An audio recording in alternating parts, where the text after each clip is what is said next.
So we have three expressions here that all involve scientific notation. And we're asked to simplify these.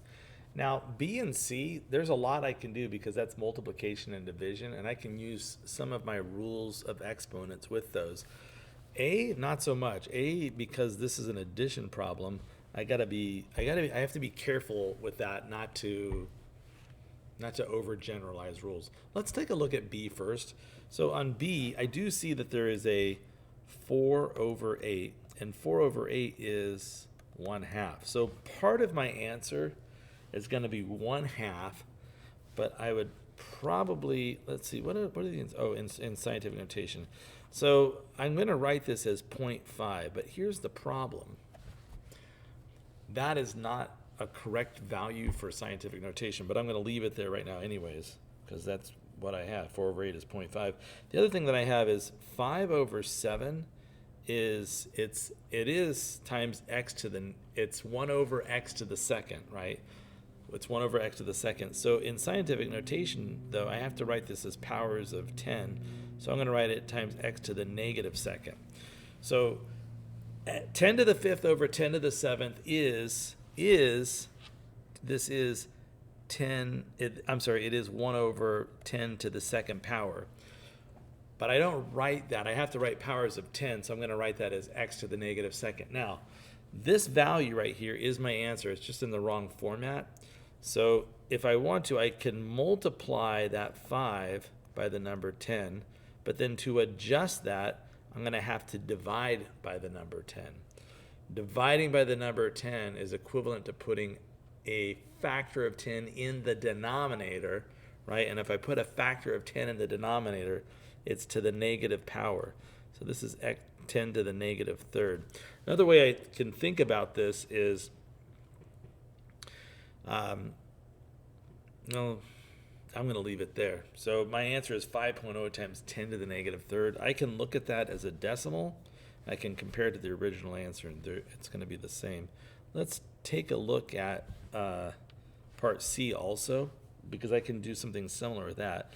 On part C, I do have the 8.5 times 7.6, and I'm not super ashamed to announce that I'm going to grab my calculator and I'm going to multiply 8.5 times 7.6. Right? I get 64.6. So this number is 64.6. And then I've got times 10 to the, it's going to be the 22nd power, right? 10 factors of x and 12 more factors of x is to the 22nd power. Unfortunately, that's not in scientific notation. So in order to make it scientific notation, I'm going to put the decimal point here, 6.46. Now, that's not the number I had, right? I have 64.6. So if I multiply that by 10, I can see what I have on my screen right now. This is 64.6. So I can say that this piece right here, this is exactly the same as this. It's 64.6. What I do now is I'm just going to bring down the fact that it was times 10 to the 22nd. So at this point, it's really clear for me, right? I've got 10 to the first and another 10 to the 22nd. So my final answer is going to be 6.46 times 10 to the 23rd power. It's been a while since we've looked at a problem like that. Let's take a look at the very last one. It's this addition part. And that's complicated because I can't just do some trick to combine these numbers. So I think because it's an addition problem, I'm going to write these two numbers in standard form.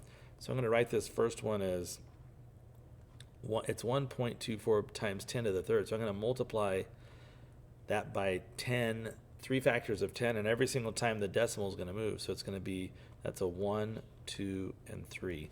So that number, 1,240, is 1.24 times 10 to the third power. And I'm going to add to that the number 2, and then I have to move the decimal over 4. So that's times 10, that's 1, times 10, times 10, times 10. Is that right?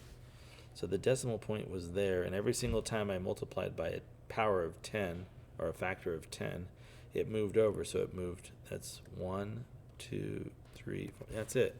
Okay, so let's add those two numbers with a calculator. Why not? Because I'm feeling like that's a great idea.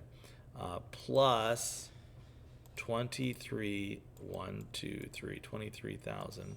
And I get this beautiful number, right? So this sum is 24,240. And now if I write that in scientific notation, that is equivalent to 2.424. But in order to make it go back to the thing, I have to multiply by a bunch of tens times 10 to the, and let's just count here. It's going to be 1, 2, 3, 4 times 10 to the fourth. I think we got that. That is what this is. So we'll stop there with those three, writing those in scientific notation.